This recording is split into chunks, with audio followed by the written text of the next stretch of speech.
We've been reminded all week, actually, or called back to our nature as Christians, and that nature is to be missionary. That's what the Second Vatican Council states in its documents.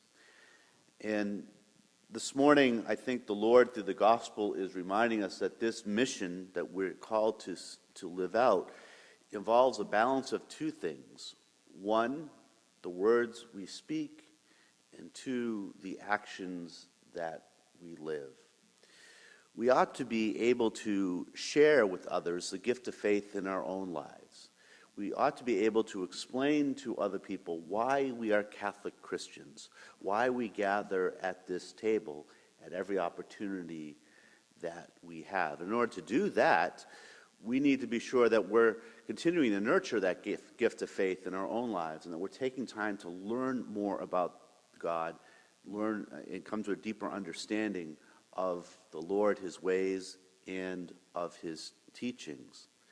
We need to balance that with our actions. If we are the biggest SOB around, it doesn't matter what words we speak, people aren't going to listen. Particularly in today's world, we love to point out the hypocrites, don't we, in our society and in our lives.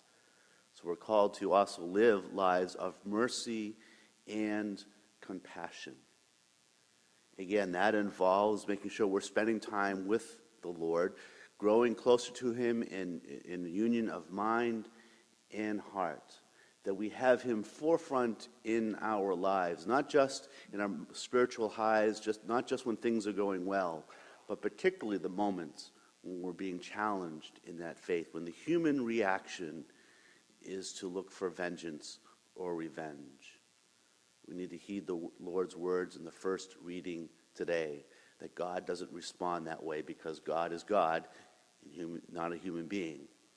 And we as Christians are called to live as other Christs in the world, to participate in the divine life. So as we gather at this table, we nourished by the Lord in word and sacrament, we ask Him to help us to continue our own process of conversion, that the words we speak and the actions we live tell people of the presence and love of Christ in our midst.